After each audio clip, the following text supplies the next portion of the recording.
کیونکہ وہاں پہ پانی آتا ہے، مطلب کئی سالوں کے بعد آتا ہے، تو وہاں پہ اپنی فصلیں ضرور اگا لیں اپنے رزق کے اوپر، لیکن آباد کاری ان کی دریاؤں کے بند کے باہر ہونی چاہیے۔ چلیں ابھی میں نے اس کے کوشچن کی ڈیٹیل آپ سبھی سے بات چیت کرنی ہے، چونکہ اب گفتگو کا اس طرف لے آئے ہیں، میں نے ویسے کوشش تھی کہ میں اس پہ بعد میں بات کروں گی۔ خواجہ آصف صاحب نے آج اسمبلی فلور پر کھڑے ہو کر کچھ باتیں کی ہیں، میں چاہوں گی کہ ذرا آپ سب بھی سنیے اور ذرا ناظرین بھی سنیں۔ پلیز پروڈیوسر صاحب دکھائیے گا۔ اپنی جورسڈکشن تھی جو اللہ کی طرف سے نیچر جو ہے اسائن ہوئی تھی ان کو، اس میں انسانوں نے جو ہے انٹرفیئر کیا ہوا تھا، قبضہ گروپ بنا ہوا تھا۔ تمام تر دریا جو تھے ان کے دھارے کے اندر، اس میں انسانوں نے جو ہے انٹرفیئر کیا ہوا تھا۔ یہ ہر دفعہ آتا ہے، ہم کہتے ہیں جی بلینز کا نقصان ہو گیا ہے، کبھی ہم یونائٹڈ نیشنز کو اپیل کرتے ہیں، لیکن جو ہمارے اعمال جو ہیں ان کو ٹھیک نہیں کرتے۔ اگر فوجی حکمرانوں نے 2 ڈیم بنا لیے، تو اب اگر جن ڈیموں کی آپ بات کر رہے ہیں ان کو 15 سال لگیں گے بنتے ہوئے۔ اس ڈیموں کا انتظار کرتے ہوئے بنائیں، سینکڑوں درجنوں چھوٹے ڈیم بنائیں جو 2 سال میں یا 2 سال کے اندر یا 3 سال کے اندر جو ہے مکمل ہو جائیں۔ یہ جو آباد کاری کے حوالے سے باتیں ہو رہی ہیں سارانہ صاحب، خواجہ آصف صاحب بڑے معصوم سے میں کہوں گی کہ سیاست دان ہے کہ جب بھی اس قسم کی باتیں کرنی ہوتی ہے، اسمبلی فلور کا بھی انتخاب کر لیتے ہیں، ٹویٹر کا بھی انتخاب کر لیتے ہیں۔ سر ان کی اپنی گورنمنٹ ہے، کرتے گراتے کچھ نہیں ہے، اور ابھی بھی بہت سارے لوگوں کا سوالی نشان تو یہی ہے کہ آپ کو پتہ ہے کہ کہاں کہاں پر رہائشی آبادیاں تھیں، کہاں کہاں لوگ متاثر ہوئے، اسی حکومت میں بیٹھے ہوئے اشخاص ہیں۔ آپ کو لگتا ہے کوئی سنوائی ہوگی؟ دیکھیں ایک بات تو یاد رکھیں، وہ دریا ہو یا حکومت ہو، جو بھی اس پہ زبردستی قبضہ کرتا ہے اسے بھگتنا پڑتا ہے۔ اب نہیں، تھوڑی دیر بعد بھگتنا پڑتا ہے۔ دوسری بات یہ ہے کہ مجھے تو خواجہ آصف صاحب کے اوپر دیکھیں نا، اس تکلیف میں بھی ان کی ان باتوں سے مجھے ہنسی آ جاتی ہے، خوشی ہوتی ہے کہ کوئی شخص کتنے دھڑلے سے کس سطح کے اوپر جھوٹ بول سکتا ہے۔ 40-45 سال سے آپ حکمران ہو، اور کون ہے؟ پیپلز پارٹی، نون لیگ، پیپلز پارٹی، بیچ میں کچھ باری 10 سال کی طاقتور ہوگی، پھر یہ اور کہہ رہے ہیں جی بنانا چاہیے ابھی تک۔ تو کس نے بنانا ہے بھائی؟ کون بنائے گا آکے؟ کون ذمہ دار ہے اس ساری چیزوں کا؟ کس کے ہاتھ میں اقتدار تھا اور وہ یہ سب کچھ نہیں کر سکا؟ اور آپ مذاق اڑاتے ہیں، لوگ مر رہے ہیں، لوگوں کی زندگیاں تباہ ہو رہی ہیں، آپ کہتے ہیں یہ کیسا یہودی سیلاب ہے جو یوں کر رہا ہے، یہ یوں کر رہا ہے۔ یار آپ کو کسی مرحلے کے اوپر تو اپنے جملے کا ہی احساس کر لینا چاہیے کہ کوئی تھوڑی سی شرم ہوتی ہے، کوئی حیا ہوتی ہے۔ کوئی بندہ کسی موقع کے اوپر اگنور کر دیتا ہے کسی بات کو۔ آپ قوم کے آنسو صاف نہیں کر سکتے تو ان کے زخموں پہ نمک بھی نہ چھڑکیں یار آپ اس طرح کہ جی یہ یہودی سیلاب ہے، اور جب آپ کے دور میں کوئی ہندو سیلاب آتا تھا تو تب آپ کو بخش دیتا تھا۔ سیلاب کو آپ نے نہیں روکنا، سیلاب کو آپ نے نام دینے، اپنی کیڑ اپنی ہر حال میں نکالنی ہے آپ نے۔ آپ آج کہہ رہے ہیں جی ایسے ہونا چاہیے ویسے ہونا چاہیے، تو 45 سال سے رضی تھا حکمران؟ اللہ نہ کرے خیر ایسا کبھی ہو۔ رضی ایک شریف آدمی ہے، محنت سے کمانے والا ہے۔ آپ کو سیالکوٹ کے گڑھے تب نظر آتے ہیں جب آپ کی مرضی کا بیوروکریٹ غائب ہو جاتا ہے، جب آپ کو نظر آتا ہے کہ سیالکوٹ کا جو ٹھیکیدار ہے وہ بڑا غلط ہے، آپ کی 76 چھانتلے جب سب کچھ کر رہا ہوتا ہے تب آپ کو نظر نہیں آتا۔ تو میں تو خواجہ آصف صاحب کی خیر ویسے کسی بات کو سیریس لیتا نہیں ہوں۔ ان کی اپنی پارٹی لیتی ان کے بیانات کو؟ نہیں، وہ لیتی ہو نہ لیتی ہو تو انہیں ہر بار کیا نام ہے، وہ جو اگر ان کی پارٹی نہیں لیتی تو وہ لوگ تو لیتے ہیں نا جو ان کے ایک ٹیکس کے اوپر ان کو ہاری ہوئی سیٹیں انہیں جتوا دیتے ہیں، وہ تو لیتے ہیں۔ بہرحال کام تو ہو رہا ہے حکومت کا بھی، حکمران سیلاب میں جا کے امرود بھی خریدتے ہیں، بینر بھی لگواتے ہیں، اگر کوئی ان کے بینر کے بغیر امداد دے تو انہیں بھی روک لیتے ہیں، تو کام تو ہو رہا ہے۔ یہ ویسے بڑی آپ نے درست نشاندہی کی ہے، مطلب جہاں پر ہم لوگ ان چیزوں کو ڈسکس کریں وہیں پر ایک کرٹیسزم جو عام عوام کی طرف سے منظر یہاں پر آ رہا ہے کہ این جی اوز ہوں یا پھر عام جیسے میں ہو گئی، رضی صاحب ہو گئے، آپ ہو گئے، کچھ لوگ جو اپنی مدد آپ کے تحت بھی جا کر لوگوں کی مدد کرنا چاہ رہے ہیں، تو کہا جا رہا ہے کہ نہیں آپ حکومتی بینر کے تلے آ کر امداد پرووائڈ کریں، آپ ایسے نہیں کر سکتے۔ تو یہ ایک بہت بڑا علم ہے، مجھے لگتا ہے کہ حکومت کو ذرا دل بڑا کرنا چاہیے، دل کھول کر اس طرف آگے نکلنا چاہیے۔ ضمیر رضا صاحب آپ کی طرف میں آتی ہوں، ذرا ویلکم کر لوں میں شمس الاسلام صاحب کو، ماہر معاشی امور ہیں، زرعی امور ہیں، انہیں بھی پروگرام میں شامل گفتگو کریں گے۔ اب ضمیر رضا صاحب اس سے پہلے جو میں نے بات کی سارانہ صاحب کا پوائنٹ پکڑ کر یہاں پر کہ جو حکومت جس طریقے سے کر رہی ہے، اور ابھی آج تھوڑی دیر پہلے ایک نوٹیفیکیشن بھی جاری ہوا ہے، اس میں یہ کہا گیا ہے کہ پہلے آپ ڈی سی او سے رجسٹریشن فارم لیں گے، پھر اس کے تحت اگر آپ نے کسی کی کھانے کے حوالے سے کوئی مدد کرنی ہے یا کچھ اور کام کرنا ہے تو آپ کو ان پروٹوکولز کو فالو کرنا ہوگا. آپ کو یہ عمل کس طرح سے آپ اس کو سر دیکھیں گے؟ بہت بہت شکریہ. یقیناً ریڈ ٹیپزم جو ہے وہ ہماری جان نہیں چھوڑے گی. چاہے ایمرجنسی میں آپ نے کسی کی مدد بھی کرنی ہے تو پھر بھی آپ کو ایک ریڈ ٹیپزم فالو کرنا پڑے گا کہ جی پہلے فائلوں کا پیٹ بھریں, فائلیں بھریں, فارم بھریں, اس کے بعد آپ جا کر امداد دے سکتے ہیں. اور پھر ابھی آپ نے جس طرح بتایا کہ آپ کو حکومت یا جو بھی ضلعی حکومت اس کے بینر کے نیچے آپ کو آ کے امداد کرنی ہے, آپ اپنے طور پر خود سے نہیں کر سکتے. یہ ایک بڑی عجیب بات ہے کہ آپ صرف دیکھتے رہیں کہ جی کب آپ کو حکومتی نوڈ ملے گی اور پھر آپ وہاں پہ اپنا جو آپ نے سامان دینا ہے لوگوں میں بانٹنا ہے وہ پھر آپ وہاں ان کے پاس لے کے جائیں اور پھر ان کے ٹرکس میں ڈال. ایک طریقے سے ٹھیک بھی دیکھیں نا, راتوں رات کیسے وہ جو امدادی ڈبے ہیں, کارٹنز ہیں, تھیلے ہیں, ان کے اوپر پرنٹنگ ہوئی ہے پنجاب حکومت کے نام کی.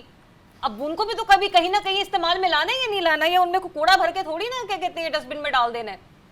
بس پھر یہی کرتے رہیں, پھر ٹھیک ہے. پھر انسانوں کی کیا پرواہ ہے, پھر آپ صرف اور صرف پبلسٹی کرتے رہیں, جہاں تک آپ کرنا چاہتے ہیں کرتے رہیں. اس پہ تو پھر کوئی حد بھی نہیں ہے نا پبلسٹی پہ. پھر تو آپ جو مرضی کر لیں, اس سے بھی اوپر چلے جائیں. جا کے آپ جہازوں کے اوپر اپنی تصویریں لگا دیں اور پھر ان کو وہاں اڑائیں, ہیلی کاپٹرز پہ اپنی تصویریں لگا دیں, ان کو پھر ان لوگوں کے اوپر جو بے بس پڑے ہوئے ہیں نیچے ان کے اوپر سے آپ گزار دیں. ٹھیک ہے, آپ یہ سب کچھ کر سکتے ہیں. جہازوں کی بات کر رہے ہیں جو جاپان جاتے ہیں. نہیں, میں نے کوئی میں نے یہ بات نہیں کہی. آپ یہ زریاب کی اس بات سے نا اس نے مجھے اتنا آج بے عزت کروایا ایک جگہ میں بتا نہیں سکتا.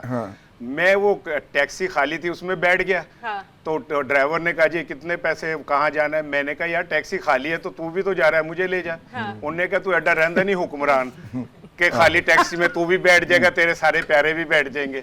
تو ایک عام آدمی کیڑا مکوڑا ہے, تو سڑکوں پہ ذلیل ہو. یہ وہ لوگ ہوتے ہیں اللہ کی طرف سے بھیجے ہوئے اوتار جو خالی جہازوں کے اندر جگہ خالی ہو تو بھر لیے جاتے ہیں. جی ضمیر صاحب بس ایسے ہی ہے رانا صاحب, این جی اے بس. لیکن یقیناً یہ بھی کسی چیز سے مطلب ایٹریبیوٹ نہیں کر رہے ہوں گے اسحاق رانا صاحب بھی.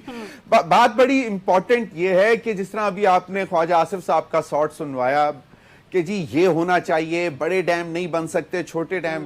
میں آپ کے پروگرام میں ایک دفعہ پہلے بھی ذکر کر چکا ہوں, 95-96 کی انرجی سیکٹر رپورٹ تھی ورلڈ بینک کی, جس کے اندر پورا کمپریہنسو 2035 تک 2035 تک کا انہوں نے پلان دیا ہوا تھا ود دا نمبرز کہ اگر آپ یہ اس سال نہیں کریں گے تو آپ کی یہ کاسٹ جو ہے اتنی اسکلیٹ کر جائے گی اگر یہ نہیں کریں گے. پھر انہوں نے چیک ڈیمز کا بھی بولا ہوا تھا. یہ اب 95-96 کے بعد آپ دیکھ لیں کہ پی ایم ایل این کی کم از کم 2 یا اب یہ تیسری حکومت تو ہے اور اس سے پہلے چوتھی تھی جو وہ 90 میں آئے تھے.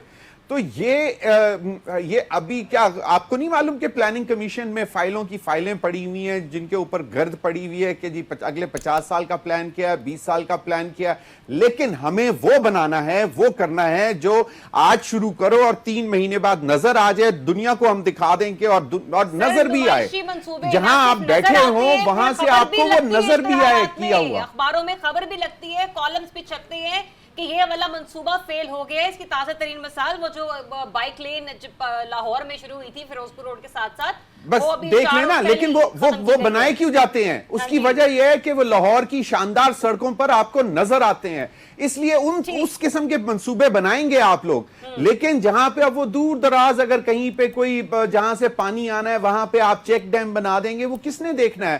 وہ ان غریبوں نے, اس گاؤں 3-4 گاؤں ارد گرد کے لوگوں نے دیکھیں گے تو اس کا کیا فائدہ ملے گا؟ آپ کو میٹروز بنانی ہے, آپ کو شہروں میں میٹروز بنانی ہے, لیکن میٹرو وہاں پہ بنانی ہے جہاں سے آپ کو نظر آئے. مطلب یہ بادشاہوں والا کام ہے نا کہ بھئی جو کام ہو مجھے نظر آنا چاہیے. میں اپنے محل میں جس کمرے میں یا اتاق میں جب میں جا کے کھڑا ہوں تو مجھے وہاں سے میرا کام نظر آنا چاہیے کہ میں نے کیا کیا ہے, چاہے دور دراز کے علاقوں میں کچھ بھی نہ ہو. تو یہ ایک بڑی افسوسناک صورتحال ہے. میں ہمیشہ کہتا ہوتا ہوں کہ پلاننگ کمیشن جیسے ادارے جو ہیں وہ منسٹریز نہیں ہوتے, وہ آپ کا ایک ریسرچ سینٹر ہوتا ہے, وہ آپ کا ایک تھنک ٹینک ہوتا ہے کہ آپ کو فیوچر کی نظر رکھنی پڑتی ہے. ایک چھوٹی سی بات جو ان تمام ایولز کا جو سب سے بڑا ایول ہے, اور وہ ہے پاپولیشن بام جس پہ آپ بیٹھے ہوئے ہیں, اس پہ بات کرنے پہ پابندی ہے. اس پہ آپ نے اس قسم کی باتیں, تو اگر آپ کو معلوم ہی نہیں ہے کہ آپ کی پاپولیشن کتنی گرو کر رہی ہے, اور یہ ساری پرابلمز جو ہیں آج ہم فیس کر رہے ہیں سیلاب کی وجہ سے, وہ صرف اس وجہ سے ہو رہی ہیں. ٹھیک ہے, پوائنٹ آپ کا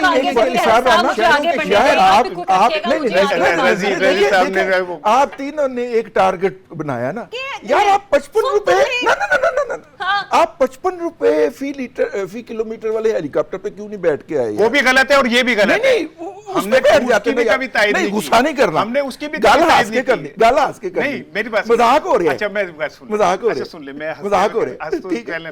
میں تو صبح سے ہنس رہا ہوں حکمرانوں کی کارکردگی دیکھ کے, میں ہنس کے میری وکھیاں درد ہو رہی ہیں, لیکن میں صرف یہ کہہ رہا ہوں وہ بھی غلط تھا, ٹھیک ہے نا, اور اب جو ہو رہا ہے یہ انتہائی غلط ہو رہا ہے. چلیں ٹھیک ہے, ذرا میں شمس الاسلام صاحب کی طرف جاتی ہوں. سر جی, کچھ آپ سے ہم نے ٹیکنیکل نوٹس جاننے, پھر جس کے بعد میں اپنے پینلسٹ کے پاس بھی آؤں گی.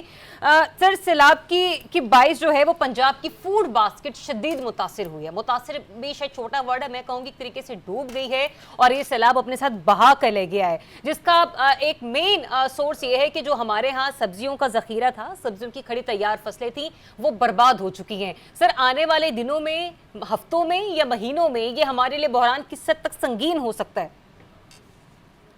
تھینک یو ذریعہ فار انوائٹنگ می. تھوڑا سا مجھے اگر آپ ٹائم دیں تو میں آپ کو بتاؤں کہ ہم نے کوئی 50 سے آج تک کوئی 3 درجن سے زیادہ سیلاب دیکھے ہیں. 71 کے سیلاب کی تباہ کاریاں آپ کے سامنے ہیں, 2022 میں جو سیلاب آیا اس کی تباہ کاریاں ہیں, لیکن ہم نے کسی بھی سیلاب سے لرن نہیں کیا. نیچر کی طرف سے جب کوئی ڈیزاسٹر آتا ہے تو اس میں صرف تباہی نہیں ہوتی, وہ اپنے ساتھ اپورچونیٹیز بھی لے کے آتا ہے. لیکن انفارچونیٹلی ہمارے ہاں یہ روایت رہی ہے, یہ ہماری لیگیسی بن چکی ہے کہ ہم اپنی ذاتی اپورچونیٹیز اس میں ڈھونڈتے ہیں جو کہ ملک کے لیے فائدہ مند ہو سکتی تھی, ان کے اوپر ہم نہیں کام سوچتے. مثال کے طور پہ آپ دیکھیں, جب بھی سیلاب آتا ہے تو آپ کو بڑا فنڈز اناؤنس کیے جاتے ہیں, ڈیولپمنٹ کے کام ہوتے ہیں, روڈ ٹوٹتے ہیں, بنائے جاتے ہیں. یہ سوچے سمجھے بغیر ایک ایسی پلاننگ کی جاتی ہے, فائر فائٹنگ والی پلاننگ کی جاتی ہے, جو جیسے آپ ابھی ڈسکس کر رہی تھی کہ ایک جو ہے جو چیز نظر آتی ہے وہ کی جاتی ہے, لیکن جو کرنے کے کام ہیں وہ نہیں کیے گئے.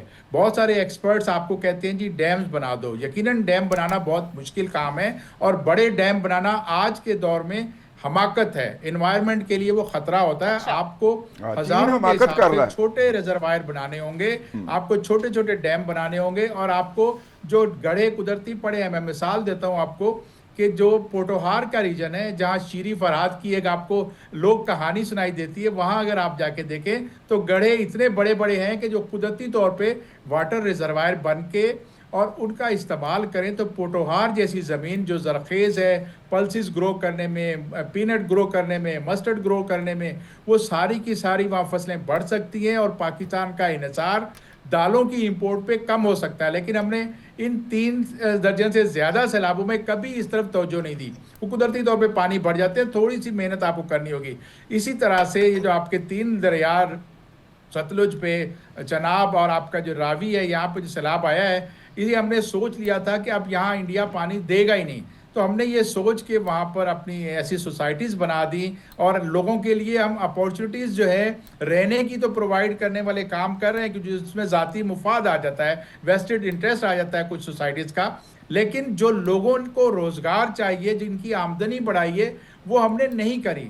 آپ کا جو اکثریت جو ہے آبادی کی وہ ایگریکلچر سے لنک ہے, اور پاکستان کی آبادی جو ہے اور اکانومی جو ہے وہ ڈیپینڈنٹ ہے ایگریکلچر شمس الاسلام صاحب مجھے یہ بتائے گا, اب ہمارے پاس چونکہ ہم لوگ ایک نقصان تو جھیل رہے ہیں, اس کے کس حد تک ہم پر اثرات آئیں گے؟ جیسے کہ میں نے آپ سے کہا نا کہ سبزیوں کا بحران جو پیدا ہوگا, سر یہ کتنے لمبا اس کا سپیل چل سکتا ہے, آپ کیا فورسی کر رہے ہیں؟